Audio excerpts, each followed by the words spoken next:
বন্ধুরা, আজ আমরা এমন একটা বিষয় নিয়ে কথা বলবো যেটা শুধু একটা খবর নয়, সত্যি বলতে এটা এমন একটা বিষয় যা আমাদেরকে অনেক বড় একটা বাস্তবতার সামনে দাঁড় করিয়ে দেয়। কারণ আমরা গত কিছুদিন ধরে বারবার একটা কথা শুনে আসছি, ভারত আর বাংলাদেশের মধ্যে সম্পর্ক নাকি ধীরে ধীরে ভালো হচ্ছে, নতুন রাজনৈতিক সমীকরণ তৈরি হচ্ছে, পুরনো দূরত্ব কমছে, আর দুই দেশের মধ্যে সম্পর্ক আবারও স্বাভাবিক হওয়ার পথে। শুনতেও ভালো লাগে, আবার আশাও জাগে। কিন্তু মনে একটা প্রশ্ন থেকে যায়, আসলে কি পরিস্থিতি আবার বদলাতে শুরু করেছে? কারণ একটার পর একটা যে ঘটনাগুলো বারবার সামনে আসছে, সেই ছবিগুলো কিছু অন্য কথা বলছে। কিছুদিন আগেই বাংলাদেশের এক গুরুত্বপূর্ণ উপদেষ্টা ভারতে এসেছিলেন। বিমানবন্দরে তাকে প্রায় 2.5 ঘন্টা অপেক্ষা করতে হয়েছে। আর এই ঘটনাকে ঘিরে বাংলাদেশে বড় বড় প্রতিক্রিয়া দেখা গেছে, প্রতিবাদও হয়েছে, আবার কূটনৈতিক স্তরে অসন্তোষও প্রকাশ করা হয়েছে। কিন্তু আজ আমি এই ঘটনা নিয়ে বেশি কথা বলবো না, কারণ তার থেকেও একটা বড় বিষয় এখন সামনে এসেছে। আর এই বিষয়টা শুধুই একটা রাজনৈতিক ইস্যু নয়, এটা ধর্মীয় স্বাধীনতা, নিরাপত্তা আর সমাজ ঠিক কোন দিকে যাচ্ছে সেটা নিয়ে একটা বড় প্রশ্ন তোলে। নমস্কার বন্ধুরা, আমি জয়দীপ আছি আপনাদের সাথে, আর আপনারা দেখছেন জিও পলি বাংলা। তাহলে চলুন পুরো বিষয়টাকে ভালোভাবে বোঝা যাক। বন্ধুরা, বাংলাদেশের গাইবান্ধা জেলার এক এলাকায় তৈরি হচ্ছিল 3টি বিশাল মূর্তি: প্রভু শ্রী রামচন্দ্রের মূর্তি, ভগবান শ্রীকৃষ্ণের মূর্তি আর দেবাদিদেব মহাদেবের মূর্তি।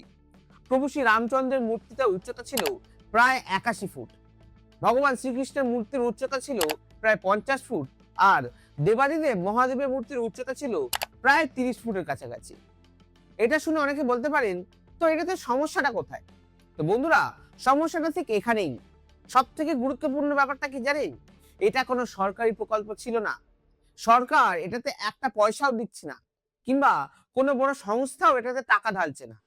সাধারণ মানুষ এবং স্থানীয় ভক্তরা নিজেদের কষ্টের টাকায় এবং দান সংগ্রহ করে এই কাজটা শুরু করেছিল।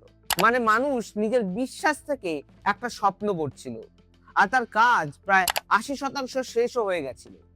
কিন্তু তারপর থেকে পরিস্থিতিটা বদলাতে শুরু করে। অভিযোগ ওঠে, কিছু কট্টরপন্থী গোষ্ঠীরা সরাসরি চাপ দিতে শুরু করেছে। তাদের দাবি, এই নির্মাণ কার্য বন্ধ করতে হবে। একবার ভেবে দেখুন তো, কেউ নিজের টাকায় নিজের ধর্মীয় বিশ্বাস থেকে একটা স্থাপনা তৈরি করছে, আর তাকে বলা হচ্ছে এটাকে বন্ধ করতে হবে। এটা কি স্বাভাবিক? শুধু একটা হুমকি নয়, ভাঙচুরের অভিযোগও সামনে এসছে। আর মন্দির কর্তৃপক্ষ বলছে, পরিস্থিতি এমন জায়গায় পৌঁছে গিয়েছিল যে যে কোনো মুহূর্তে যে কোনো বড় ধরনের অশান্তির আশঙ্কা তৈরি হচ্ছিল। আর সেই কারণেই আপাতত নির্মাণ কার্য থামিয়ে দেওয়া হয়েছে। আর এখানেই আরো একটা বড় প্রশ্ন আসে, যদি সংখ্যালঘু সম্প্রদায় নিজেদের ধর্মীয় প্রতীক তৈরি করতেই ভয় পায়, তাহলে তার স্বাধীনতা বাস্তবে কতটা নিরাপদ? সোজা কথায় বললে, এটা শুধুই একটা মূর্তি নির্মাণের বিষয় নয়, এটা স্বাধীনতা বনাম ভয়ের লড়াই। সমস্যা সবসময় সংখ্যায় তৈরি হয় না, সমস্যা তখন হয় যখন কিছু উগ্র মানসিকতা সম্পন্ন মানুষ এত জোরে কথা বলতে শুরু করে যে বাকিরা চুপ করে যায়। আর দুঃখের বিষয় হলো, এই ধরনের অভিযোগ বাংলাদেশের নতুন নয়। বিগত কয়েক বছরে বহুবার এমন খবর সামনে এসেছে। দুর্গাপুজোর সময় হামলা, মন্দিরে ভাঙচুর, সংখ্যালঘুদের বাড়িতে আক্রমণ, এমনকি দীপু দাসের মতো মর্মান্তিক ঘটনা। এখন একটা বিষয় খুব পরিষ্কার করে বলি, বাংলাদেশের সব মানুষকেই এক চোখে দেখাটা উচিত নয়। সেখানে অনেক ভালো মানুষ আছে, যারা শান্তি চান, যারা সহাবস্থান চান। সবাই কট্টরপন্থী নন।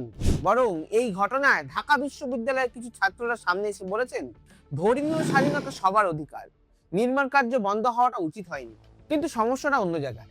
সমস্যাটা তখন তৈরি হয় যখন শান্তিপ্রেমী মানুষরা চুপ করে যায়, আর উগ্র মানুষ পুরো আলোচনাটাকে নিজের দিকেই টেনে নেয়। তখন ধীরে ধীরে সমাজের ভারসাম্য নষ্ট হতে শুরু করে। এখন অনেকে ভারতের উদাহরণটা টানবে।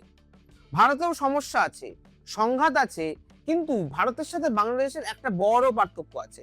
এখানে যখন কোনো সংখ্যালঘুর উপরে অন্যায় হয়, তখন অন্তত প্রশ্ন ওঠে, মিডিয়ায় আলোচনা হয়, আর আদালতে মামলা যায়। সর্বোপরি মানুষ প্রতিবাদ করে। এখন প্রশ্ন হলো, বাংলাদেশ বা পাকিস্তানের সংখ্যালঘুদের ক্ষেত্রে এই একই জবাবদিহি আমরা কেন দেখতে পাই না? বাংলাদেশের হিন্দু, বৌদ্ধ, খ্রিস্টান ইউনিটি কাউন্সিলের তথ্য অনুযায়ী মাত্র 3 মাসের মধ্যে 133টিরও বেশি সাম্প্রদায়িক হিংসার খবর নথিভুক্ত করা হয়েছে। এবার সংখ্যাটা ভাবুন তো, 3 মাসে 133টা, মানে প্রায় প্রতিদিন কিছু না কিছু ঘটছে। আর বাস্তবতা হলো এইসব ঘটনার অর্ধেকের বেশি রিপোর্টই হয় না। আর একটা জিনিস এখানে বুঝতে হবে, আমরা বাইরে থেকে যে খবরটা দেখি সেটা কিন্তু পুরোপুরি ছবি নয়, এটা একটা সামান্য অংশ মাত্র। কারণ খবরের শিরোনামে যা আসে তার বাইরে আরো অনেক কিছু ঘটে, যেগুলো কখনো আমাদের সামনেই আসে না। বিশেষ করে গ্রামের ভেতরে বা দূরের কোনো এলাকাগুলোতে এমন অনেক ঘটনা ঘটে যার খবর স্থানীয় এলাকার বাইরে পৌঁছাতেই পারে না। আর এর পেছনে একটা বড় কারণ আছে।